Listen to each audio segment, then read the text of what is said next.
kami dia bagi kertas lah. Jadi kertas kosong.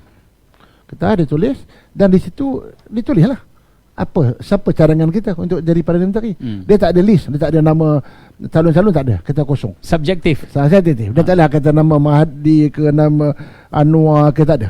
Kosong. Jadi kosong, saya tulis. Kita semua tulis. Saya ingat lagi, tidak ada calon untuk Perdana Menteri dan minta bubar Dewan Rakyat. Baik. Kami dah buat keputusan yang sedemikian. Jadi bermakna satu grup ialah untuk minta Dewan Rakyat dibubarkan. Persoalannya hari ini yang rakyat kena tahu, mengapa pada masa itu Pakatan Harapan boleh ada, kita dapat, memang cuma kita tahu dia calonkan 2 nama. Ada satu kumpulan calonkan nama Datuk Seri Anwar Ibrahim sebagai Perdana Menteri. Ada satu kumpulan lagi mencalonkan Tun Mahathir sebagai Perdana Menteri. Jadi bermakna daripada 222 itu uninya terpecah 3. Satu kumpulan nak Dewan dibubarkan. Satu kumpulan lagi nak Anwar Ibrahim menjadi Perdana Menteri. Satu kumpulan lagi nak Tun Mahathir jadi Perdana Menteri. Jadi oleh kerana tidak ada, kita dah faham, tidak ada mana-mana orang pun. Tun Mahathir pun tak dapat 112, Anwar Ibrahim pun tak dapat 112. Jadi sebab itulah tindakan yang dipertuakan amat bijak.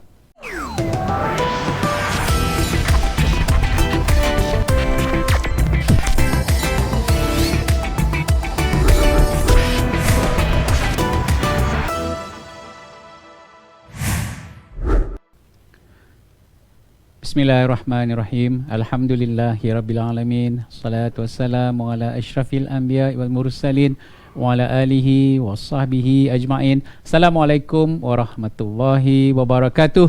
Salam sejahtera tuan-tuan dan puan-puan yang dirahmati Allah sekalian.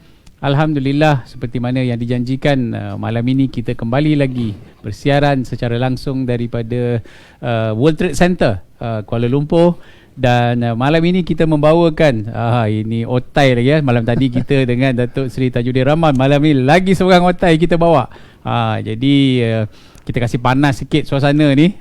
Jadi tetamu kita pada malam ini iaitu Yang Berhormat Tan Sri Nohoma. Apa khabar Tan Sri? Sihat? Alhamdulillah, sihat. Saya sihat, Alhamdulillah ya. Tuan-tuan dan puan-puan, sebelum kita mulakan soalan ni, kalau boleh kalau tuan-tuan ada apa-apa sebarang soalan nak tanya berkaitan dengan tajuk kita dan juga tentang PUNB, bolehlah post di ruangan komen ni pada mereka yang sedang menonton, kita minta kalau boleh tolong like dan share lah. Tolong like dan share banyak-banyak supaya benda ni boleh diberi manfaat, disebar kepada tuan-tuan dan puan-puan yang berada di luar sana. Baik Tan Sri, ini minggu kedua persidangan Dewan, tetapi masih lagi kita tak boleh lari daripada perkara pokok sejak mesyuarat kedua penggal ini diadakan, iaitu tentang pelantikan speaker, tentang perjalanan Dewan. Jadi ada lagi yang masih bunyi-bunyi, suara-suara yang berbunyi dekat luar tadi tentang keabsahan pelantikan speaker. Mungkin Datuk Tan Sri nak ulas bab ini. Bismillahirrahmanirrahim. Assalamualaikum warahmatullahi wabarakatuh. Assalamualaikum. Dan salam sejahtera. Pertama sekali terima kasih Doktor untuk izin jemput saya. Ini kali yang keberapa dah jemput, tapi isu yang berbeza lah. Betul. Itu saya dengan PAS. Betul. Kita Selangor ni kita MN lagi lah. Muafakat Nasional dengan PAS. Baik. Memang berlaku satu sejarah lah. Sejarah dalam parlimen kita, di mana dalam sesi parlimen bertukar speaker kerana tukarnya kerajaan. Okey. Saya tak nak ulas yang panjang sebab tukar speaker, tetapi saya nak tekankan daripada segi perlembagaan dan juga peraturan Dewan. Kerana kalau kita dengar dalam sebelah pembangkang hari itu mempertikaikan apa sebab, mengapa alasan nak tukar speaker. Jadi sebab itu saya tekankan hari itu bahawa dalam isu pelantikan speaker ni ada dua isu. Yang pertama dari segi perlembagaan persekutuan, satu lagi peraturan mesyuarat. apa yang pembangkang bangkitkan dalam Dewan hanya berdasarkan kepada peraturan mesyuarat. Peraturan 3. Peraturan 3 itu mengatakan bahawa speaker ni boleh dilantik jika bila berlaku kekosongan. Baik. Sebab saya kata dia kena dua benda berbeza. Yang Amat Berhormat Perdana Menteri membawa usul di bawah artikel 57 iaitu prosedur untuk melantik speaker. Kalau kita baca dalam aturan mesyuarat dalam itu pertama aturan mesyuarat saya masih ingat ialah mula-mula speaker untuk mengosongkan kerusi speaker kerana ada calon lain. Selepas itu ada pula untuk melantik speaker. Dua agenda berbeza. Jadi agenda yang pertama itu betul di mana kita kalau ikut perlembagaan 57 2C jelas mengatakan bahawa Dewan Rakyat pada bila-bila masa boleh menukar speaker. Maksudnya boleh mengosongkan kursi speaker tu tanpa dia tulis tu stop. Dia tak ada sebut kalau nak kosongkan kursi speaker mesti beri alasan, tak ada. Hanya terpulang kepada Dewan Rakyat. Sebab itulah usul yang pertama itu dibawa untuk mengosongkan kursi speaker tu dulu. Bila dah itu di bawah perlembagaan. Bila kursi speaker tu dah kosong, barulah datangnya peraturan mesyuarat. Bagaimana prosedur untuk mengisi speaker apabila berlaku kekosongan. Ini jelas. Jadi kerana itu bila usul yang dibawa agenda yang pertama ialah untuk mengosongkan kursi itu dulu. Bila mengosongkan kursi itu hak ahli Dewan Rakyat. Dan tanpa memberi sebab. Dia sebut tak ada dah kita mesti sebab. Tak perlu beri sebab. Kenapa? Kenapa? Kalau pada sokongan dan pendapat ahli Dewan Rakyat pada masa itu perlu dikosongkan speaker kerana ada calon lain. Kerana ada calon lain, kita boleh buat. Tak perlu alasan. Tak tanpa alasan. Jadi sebab itu agenda pertama itu untuk mengosongkan itu dah dibuat undi. Undi satu kita dapat kerajaan dapat 111 PS 109 Pembangkang. Jadi agenda pertama dah betul. Kosong. Bila kursi itu dah kosong, barulah masuk pada peraturan mesyuarat. Bila masuk pada peraturan mesyuarat, kita lihat pada hari itu Pembangkang dia tak ada letak calon. Padahal saya yakin diorang dah tahu bahawa peraturan untuk menukar speaker mesti bagi 14 hari notis. Jadi apa yang kita buat di Dewan Rakyat itu memang mengikut perlembagaan, persekutuan, proses mengosongkan kursi, dan juga bila kursi telah kosong maka mengikut peraturan mesyuarat 3 dan 4 bahawa boleh memilih speaker yang baru. Baik, saya nak bagi tahu kalau tengok dalam handset dalam apabila ni sikit saya nak imbas bagaimana waktu kami jadi pembangkang dulu. Saya salah seorang yang bangun masa itu memantah pemilihan speaker waktu kerajaan PS mula-mula memerintah 2018. Siapa saya bangun mentah? Sebab kita dapat maklumat bahawa pelantikan speaker pada ketika itu dia buat tidak mengikut peraturan. Mengikut peraturan bila kosong dia mesti bagi 14 hari. Tetapi kita juga dapat maklumat dan dibawa dalam kenyataan surat khabar bahawa seminggu tak silap saya sebelum Dewan bersidang ada satu kenyataan dibuat bahawa sehingga hari itu belum ada calon speaker. Tiba-tiba bila Dewan bersidang ada calon speaker. Muncul. Itu sebab saya dalam parlimen boleh tengok handset. Saya bangkit. Saya kata pelantikan speaker ni tidak mengikut peraturan. Kalau mengikut peraturan mesti 14 hari notis. Tetapi saya ada bukti. Sebelum selepas 14 hari, artinya dalam seminggu lagi Dewan nak bersidang, satu kenyataan telah dibuat, calon speaker belum ada. Jadi menunjukkan bahawa lantikan speaker waktu PS memerintah dulu itu jelas tidak mengikut peraturan. Walau bagaimanapun kerana pada masa itu PS ada suara majoriti dalam Dewan, maka kami kalah. Undi belah bagi dia menang. Kalah, dia menang. Jadi mana dia lagi kuat kong kali kong dia ni. Dia lantik speaker tak ikut peraturan. Bila kena zaman kita, turn kita, dia pula nak mempersoalkan. Dia ingat kita ni macam dia ke? Kita tidak. Kita buat tindakan mengikut perlembagaan persekutuan dan juga peraturan mesyuarat. Jadi bagi saya pelantikan speaker dia buat dengan cara yang betul dan mengikut. dan tertib. Hanya tentu mereka tak puas hati lah. Cuba nak memesongkan pembicaraan rakyat dan meraih simpati. Meraih simpati seolah-olah kita speaker salah, dizalimi. Speaker dizalimi, kita tidak mengikut aturan dan kita konon sebab majoriti kita bulldoze apa yang kita nak. Itu tak betul. Kita sebenarnya mengikut peraturan. Baik, hari ini apa yang berlaku di Dewan Rakyat, tuan-tuan dan puan-puan, yang mencuri tumpuan ialah apabila ucapan bekas Perdana Menteri Malaysia Tun Dr. Mahathir Mohamad, dan dalam ucapan beliau sebentar tadi di Dewan Rakyat, beliau sekali lagi menegaskan bahawa kerajaan yang ada pada hari ini ialah kerajaan pintu belakang, dilakukan oleh mereka yang khianat dan dijatuhkan oleh sebuah grand design yang diketuai oleh Najib Razak. Hari ini very clear, Tun menyebut Najib Razak lah di belakang gerakan ini semua. Apa yang Tan Sri boleh komen? Itulah tadi, ialah kita pun dia orang kata macam bapak kita lah. Tapi saya nasihatlah Tun, cukup-cukuplah Tun. Cukup-cukuplah nak salahkan Datuk Seri Najib. Cukup-cukuplah nak salahkan orang. Dan janganlah menuduh kerajaan ni yang ditubuh ni oleh pengkhianat. Tak betul. Saya kena ingat sejarah. Sebab saya terlibat. Saya boleh cerita benda ni. Kita semua ingat pada masa itu, apabila Bersatu, dia isytihar, dia keluar daripada Pakatan Harapan. Satu tu siapa dia? Jadi bila keadaan dan Tun Mahathir yang letak jawatan, saya nak bagi tahu, saya dan kami lah, UMNO dengan PAS, kita masa tu dah sign SD ni memang nak bagi Tun Mahathir untuk menjadi Perdana Menteri. Dan dia pun tahu. Dia pun tahu. Tak timbul nama Tan Sri Muhyiddin pada masa itu. Tak timbul langsung. Saya mengaku saya sign. Kita dah sign. Kita beri sokongan kepada Tun Mahathir untuk menjadi Perdana Menteri. Tetapi apabila berlaku kekecohan di dalam Pakatan Harapan, dan yang saya nyatakan dulu bahawa sekali lagi negara kita mencipta sejarah.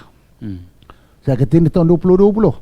Tahun 2020 ni ialah wasan 2020 ni dicetuskan idea ni oleh Tun Mahathir waktu dia menjadi Perdana Menteri. Bila sampai tahun 2020, rupanya bukan yang jadi negara maju, jadi negara huru-hara sekarang ini. Siapa yang cetuskan? Bagi saya Tun Mahathir. Dia letak jawatan Perdana Menteri. Baik, dipendekkan cerita. Saya tak mau cerita panjang lebar. Saya nak ceritakan apa yang sebenarnya berlaku. Apabila keadaan itu berlaku, Duli Yang Maha Mulia Seri Paduka Baginda Yang Pertuan Agong mengambil tindakan yang betul. Kerana mengikut artikel 43 yang di Pertuan Agong, dia kena yakin siapakah di antara ahli-ahli Dewan Rakyat yang akan mendapat sokongan majoriti dalam ahli Dewan Rakyat. Kita ada 222. Bermakna siapa nak jadi Perdana Menteri mesti mendapat sokongan sekurang-kurangnya daripada 112 orang. Itu sekurang-kurangnya. Jadi tak pernah berlaku. Saya dah lama dah penggal lah. Kalau kita tengok sejarah, tak pernah lagi berlaku bila nak pilih Perdana Menteri yang di Pertuan Agong terpaksa memanggil ahli-ahli parlimen. Tak pernah berlaku. Tapi pada 26 hari bulan, kita masih ingat pada masa itu, yang grup yang mula-mula kena panggil, yang pergi menghadap Duli Yang Mulia yang di Pertuan Agong ialah grup daripada UMNO dengan PAS pada masa itu. Saya ingat. Baik. Pada masa sebelum kami pergi menghadap Agong, dia panggil seorang-seorang. Jadi kita dah buat keputusan bahawa MN, UMNO dan PAS, kita kata keadaan politik jadi kelam kabut. Kami punya pendirian ialah untuk bubar Dewan Rakyat. Baik. Bila menghadap yang Seri Paduka Baginda Yang Pertuan Agong, kami dia bagi kertas lah, jadi kertas kosong. Kertas dia tulis, dan di situ ditulis lah siapa cadangan kita untuk jadi Perdana Menteri. Dia tak ada list, dia tak ada nama calon-calon, tak ada, kertas kosong. Subjektif. Dia tak ada kata nama Mahathir ke nama Anwar ke, tak ada. Kosong. Jadi kosong, saya tulis. Kita semua tulis. Saya ingat lagi, tidak ada calon untuk Perdana Menteri dan minta bubar Dewan Rakyat. Baik. Kami dah buat keputusan yang sedemikian. Jadi bermakna satu grup ialah untuk minta Dewan Rakyat dibubarkan. Persoalannya hari ini yang rakyat kena tahu, mengapa pada masa itu Pakatan Harapan boleh ada, kita dapat, memang cuma kita tahu dia calonkan dua nama. Ada satu kumpulan calonkan nama Datuk Seri Anwar Ibrahim sebagai Perdana Menteri. Ada satu kumpulan lagi mencalonkan Tun Mahathir sebagai Perdana Menteri. Jadi bermakna daripada 222 itu uninya terpecah 3. Satu kumpulan nak Dewan dibubarkan. Satu kumpulan lagi nak Anwar Ibrahim menjadi Perdana Menteri. Satu kumpulan lagi nak Tun Mahathir jadi Perdana Menteri. Jadi oleh kerana tidak ada, kita dah faham, tidak ada mana-mana orang pun. Tun Mahathir pun tak dapat 112, Anwar Ibrahim pun tak dapat 112. Jadi sebab itulah tindakan yang dipertuakan amat bijak. Amat bijak mana dia panggil balik. Panggil kerana tak ada siapa yang layak menjadi Perdana Menteri. Itu sebab saya kata, bayangkan kalau hari itu Dewan Rakyat ni dibubarkan, tiba-tiba COVID-19 datang menyerang, apa akan jadi kepada rakyat kita? Dalam keadaan COVID-19 menyerang, kerajaan mungkin telah tak ada. Tentu siapa yang nak jaga rakyat? Siapa nak jaga rakyat? Siapa nak bela rakyat? Tapi orang kata ada hikmah dia.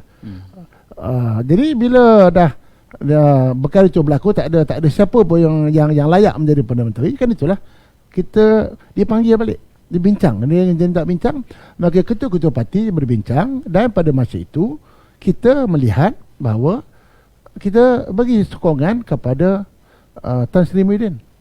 Datuk Mahathir dah tak nak itu.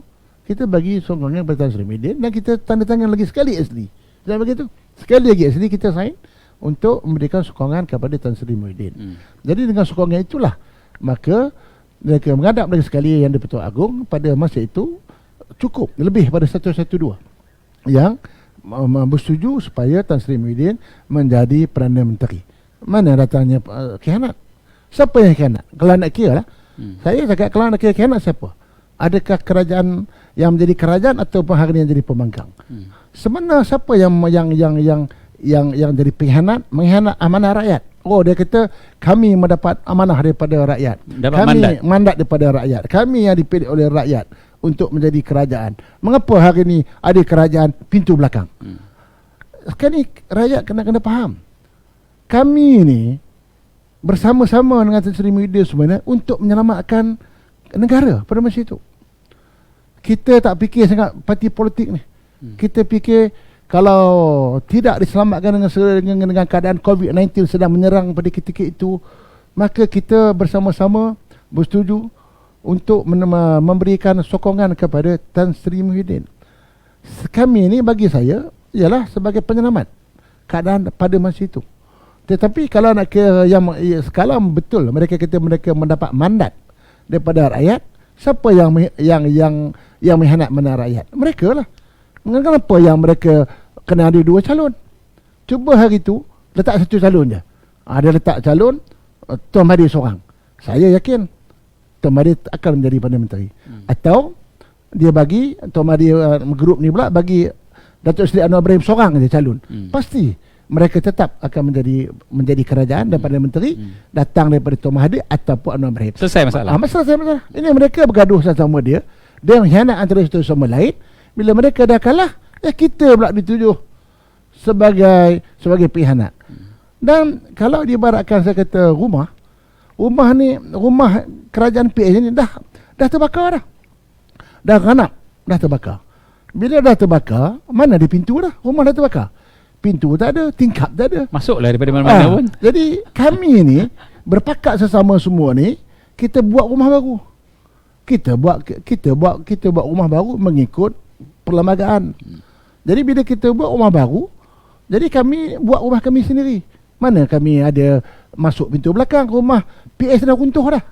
Ini yang nak kena faham. Itu sebab saya kata cukuplah Tuan Mahathir ke PS ke nak tuduh kami kerajaan pintu belakang ke pengkhianat. Sesungguhnya kamu sendirilah yang membakar rumah kamu sendiri, dan kamulah yang menjadi yang mengkhianat amanah mandat rakyat yang telah diberi kepada kamu. Kami penyelamat untuk demi kebaikan negara dan juga rakyat.